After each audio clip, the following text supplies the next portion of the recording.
Je me demande bien ce qui se dit dans sa tête. Je pense que là, Kylian Mbappé n'a jamais été aussi inquiet pour Endrick. Oui, parce qu'on le sait, malgré tout ce que Gonzalo Garcia est en train de faire, Kylian Mbappé à son retour à 100%, il va redevenir titulaire. Et c'est ça mon souci aujourd'hui au Real Madrid. Si on parle de mérite pur et dur, ce petit a mérite d'être titulaire. Je dis pas que Kylian Mbappé doit être remplaçant, mais faites-lui changer de poste au moins. Parce que là, Gonzalo Garcia, je suis désolé, c'est le profil de neuf dont on a besoin. Depuis le début de cette compétition, qu'est-ce qu'il fait pas sur le terrain? Il presse, il défend, il marque, il fait marquer. Sur le but que vient de marquer Franck Garcia, il est aussi impliqué. C'est lui qui fait la passe à Trent Alexander-Arnold. Et ce dernier a fait un centre à Franck Garcia. Et moi, ce qui m'impressionne le plus chez lui, les amis, c'est son placement lorsqu'il marque ses buts. Regardez son placement sur ce but au moment où Arda Güler déclenche le centre. Il a cette capacité de se faire oublier par les défenseurs. Même le match précédent, c'était pareil. Le coup de tête, il était tout seul. Là aussi, pareil, il était tout seul. Regardez sous cet angle, par exemple, il est tout seul, personne ne le prend. Et c'est ainsi qu'il reçoit le centre d'Arda Güler. Il le place avec son pied, tranquille. Il est désormais à 4 buts marqués, une passe décisive en 4 matchs. C'est clairement un problème, les amis. Il vient de rajouter un casse-tête à Xabi Alonso. Comment il va se débrouiller, surtout à l'arrivée d'Hendrick? Qui sera titulaire, qui sera remplaçant? Parce que là, pour moi, même Vinicius, là, pour moi, ne mérite pas d'être titulaire devant ce gars-là. Et je dis bien sûr, on parle de mérite. Et que dire de l'autre Garcia, les amis? Franck Garcia, depuis l'arrivée de Xabi Alonso, de toute façon, lui, je savais qu'en tant que piston, il allait être cheaté. Il lui fallait juste un système qui lui permettrait d'exploiter sa vitesse. Parce que c'est quelqu'un, on le savait déjà qu'il avait un gros volume de jeu. Donc là, l'arrivée de Xabi Alonso lui fait énormément de bien. Oh là là là là là là là là là là là là. Mais waouh! Le but extraordinaire de Kylian Mbappé face au Borussia Dortmund. Au moment où Dortmund était revenu à 2-1 pour aller sceller le sort de ce match. Une bicyclette exceptionnelle sur la galette d'Arda Güler. On le sait, Mbappé il est de retour dans le groupe depuis les huitièmes de finale, mais avec l'avènement exceptionnel de Gonzalo Garcia, Xabi Alonso lui préfère pour l'instant toujours l'attaquant espagnol dans cette compétition. Mais il l'attendait. On sait pourquoi Xabi Alonso fait ça. On sait qu'il va exiger beaucoup plus de ses joueurs. On sait pourquoi il a remis Gonzalo Garcia sur ce match contre Dortmund. Et on voulait voir la réaction d'Mbappé. Il y a un match contre le PSG. On sait que pour son ego, il va vouloir être titulaire. Il fallait marquer les esprits. Et Mbappé les marque. Et ça aussi, qu'on le veuille ou non, mais c'est la force de caractère du garçon. À chaque fois qu'il a été critiqué, à chaque fois qu'il a été remis en question, bah il répond. Qu'on le veuille ou non, il répond. Et ça, c'est la force de Kylian Mbappé. C'est sa force de caractère, c'est son mental. Et je pense que pour montrer, pour prouver qu'il pouvait avoir une place de titulaire, même si ce ne sera pas sûr qu'il l'aura, parce que Gonzalo Garcia marque encore et il est énorme, bah il fallait marquer un but, mais pas comme les autres. Il fallait taper dans la tête de Xabi Alonso. Et ce soir, il l'a fait avec ce but exceptionnel. Mais c'était quoi cette fin de match là? Wesh! Non, j'y ai peur! Parce que là, j'étais en train de parler du Xabi Ball propagande! Carton rouge pour Dinhusen! Dernière minute, arrête Courtois! Wesh! Attendez, s'il vous plaît, est-ce qu'on n'était pas sur un effet Mandela, comme quand on a tous cru que Mbappé avait déjà fait une teinture rose? Est-ce qu'on n'était pas dans une hallucination collective? Le Real Madrid s'est enchaîné les passes! Le Real Madrid s'est joué au football! Non! Si on m'avait dit un jour que je m'ennuierais pas devant un match du Real Madrid, j'aurais dit oh, Samuel. Directement, on commence avec la patte Xabi Alonso, le jeu des latéraux. Et pour moi, je le dis et je le répète, le poste de latéral est trop sous-coté au foot. Quand une équipe sait jouer avec ses latéraux, elle peut créer un surnombre de dingue. Regardez le Paris Saint-Germain avec Hakimi, Nuno Mendes. Maintenant, regardez ce que faisait Xabi Alonso avec Frimpong et Grimaldo. Et là, il le refait avec Fran Garcia et Trent Alexander-Arnold. À l'époque, Jardim, oui, Monaco, je suis obligé de placer la ref. Benjamin Mendy et Sidibé. À l'époque de Mbappé, de Bernardo Silva. S'il vous plaît, les anciens. Trent qui fait la passe à Fran Garcia. Tout simplement, les latéraux, c'est super important dans le football moderne. Et il nous le montre encore une fois, le Xabi Ball est bien au Real Madrid. Depuis que Xabi Alonso a repris ce club, Fran Garcia, c'est Marcelo. J'ai pas peur de le dire. Offensivement, dans ce poste de latéral où il doit pas trop défendre non plus, il est trop boosté en fait. Mbappé choc barre. Niveau de Gonzalo Garcia. Les gars, c'est pas anodin, mais je tiens aussi à féliciter un joueur. On parle pas beaucoup depuis l'arrivée de Xabi Alonso, il est monstrueux. C'est monsieur Aurélien Tchouaméni. Il a mis de côté sa carrière de présentateur. Maintenant, il présente le jeu de Xabi Alonso. Au mitard, patron, défensivement. Et maintenant, même tellement il est en confiance, il commence à peser offensivement avec cette frappe sur la barre. On avait oublié que Tchouaméni avait une bonne qualité de frappe, tellement c'est une dinguerie. Entrée de Mbappé qui a mis un magnifique bicycle kick, les gars. Tout ça là, tout ça, c'est fort. Seul ombre au tableau pour moi, Dinhusen qui prend un carton rouge alors qu'il faisait un match excellent. Il va vraiment manquer face au Paris Saint-Germain. Qui peut s'asseoir à sa table? Qui peut s'asseoir à la table de Courtois? C'est le meilleur gardien de l'histoire. C'est le meilleur gardien de l'histoire, je pèse mes mots. Remballez vos Buffon, remballez vos Neuer, remballez tout ce que vous voulez.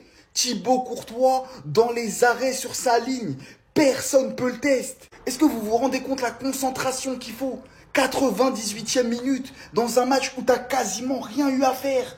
Sortir une manchette comme ça, mais c'est fou. Les coachs, ils peuvent passer, hein. Tout peut se passer. Le Real Madrid peut changer de président. Le Real Madrid peut changer de directeur sportif. Mais le Real Madrid ne doit jamais changer de gardien de but. Si à un moment on avait douté sur Lounine ou Courtois, pardon Thibaut. Pardon, on avait douté un moment. On a dit est-ce qu'on met Thibaut, est-ce qu'on met Lounine? Mais on met Thibaut parce qu'il n'y a que lui qui peut sortir ça en fait. Je vous le jure, mettez n'importe quel gardien actuel. Il n'y a personne qui la sort. Personne. On m'avait pourtant dit qu'Arda Güler, on l'avait juste acheté pour faire chier le Barça. On m'avait pourtant dit qu'Arda Güler, il n'avait pas l'ADN du Real Madrid. On m'avait pourtant dit que Arda Güler, il allait finir prêté à l'AC Milan ou à Dinamo Zagreb ou je ne sais où. On m'avait pourtant dit que le Real Madrid gâchait les jeunes. On m'avait pourtant dit que le Real Madrid ne réussirait pas avec Xabi Alonso et que Arda Güler sous Xabi Alonso, c'était que de la flûte. On m'avait aussi dit, pourquoi tu crois en Arda Güler? C'est bon, il est finito. C'est ce que tu appelles finito, toi? Vas-y, je te laisse lire les stats. Voilà, vous ne méritez pas que je vous lise les stats d'Arda Güler. C'est vous, vous regardez. Voilà, vous avez assez vu. Non, parce qu'aujourd'hui, je vous présente la hitmap d'Arda Güler. Voilà, sur le terrain, il se déplace tel un GOAT. Aujourd'hui, parmi toutes les stars qu'on a recrutées, aujourd'hui, parmi tous les noms qu'il y a au Real Madrid, c'est lui qui a la meilleure note. C'est lui qui a 2 assists. Moi, je vous le dis, c'est qu'une question de temps et vous allez tous vous excuser. Et vous ne pourrez pas dire que cette fois-ci, j'ai retourné ma veste. Vous pouvez me traiter de retourneur de veste sur plein de joueurs, mais jamais sur Arda. Sous Xabi Alonso, nous allons enfin assister à ton avènement. Oui les gars, depuis 2-3 ans que je suis ce mec, depuis qu'il était à Fenerbahçe. Ça fait tellement longtemps que j'attendais ça. Et aujourd'hui, je suis tellement heureux de voir que le Real va enfin lui faire une place. Que Xabi Alonso lui fait déjà une place au sein de ce Real Madrid. Que d'ailleurs, bon, malheureusement, mais ça crucifiera peut-être un Rodrigo, même si je l'ai toujours dit, pour lui, le mieux est d'aller voir ailleurs. Mais Arda Güler, quel joueur, quelle classe. Oui, ce petit peut marquer le football pour les années à venir. J'arrête pas de le dire. Celui qui nous rappelle que les 10 à l'ancienne ne sont peut-être pas tous morts. Est-ce que vous avez vu le match qu'il a fait aujourd'hui? En fait, je regarde tous ces matchs dans la Coupe du Monde des clubs. Et chaque match, Arda Güler, ça va. Arda Güler, ça va. Arda Güler, c'est pas mal. Arda Güler, c'est pas mal du tout. Arda Güler, c'est excellent. Les 2 passes décisives aujourd'hui. Sans parler de son match, de sa qualité technique, de sa qualité de contrôle dans les petits espaces, de ses déplacements, de sa vista, de ses appels, de tout. Les 2 passes décisives, ce sont des galettes des rois. Des galettes des rois.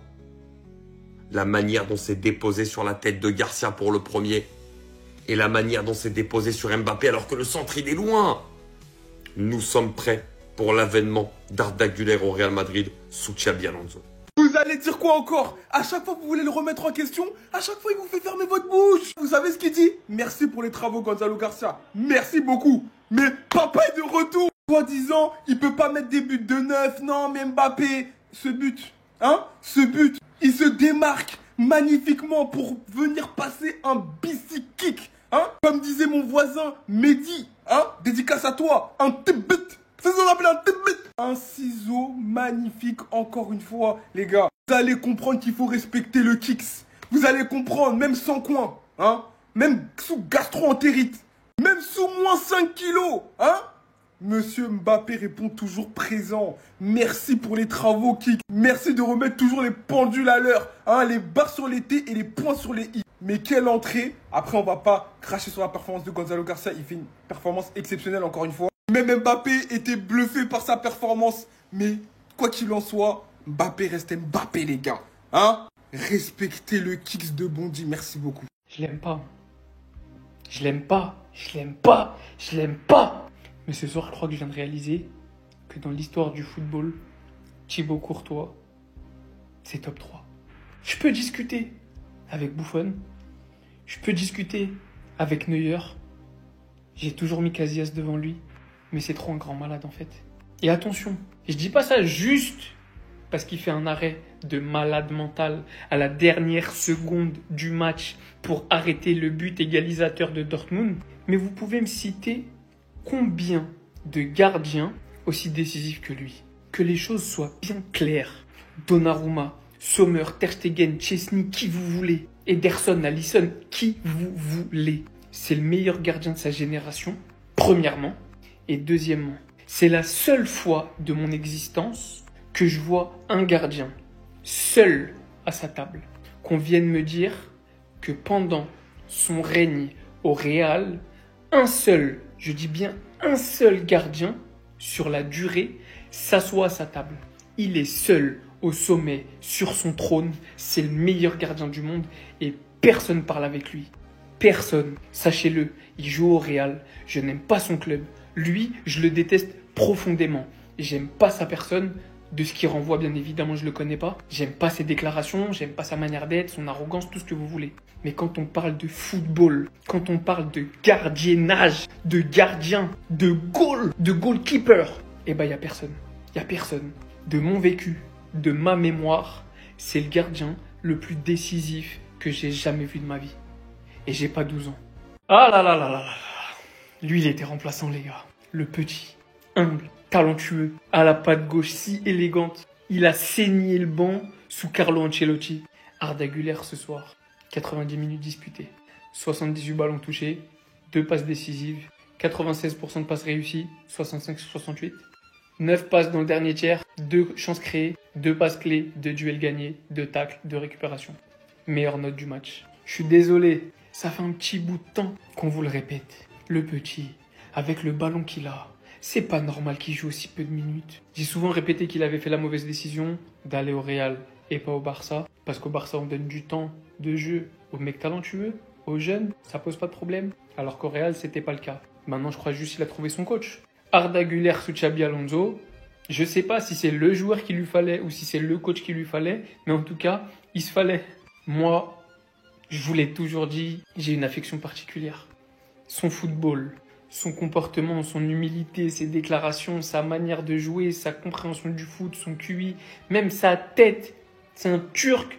J'aime tout chez lui. Je suis un très grand fan d'Arda Güler.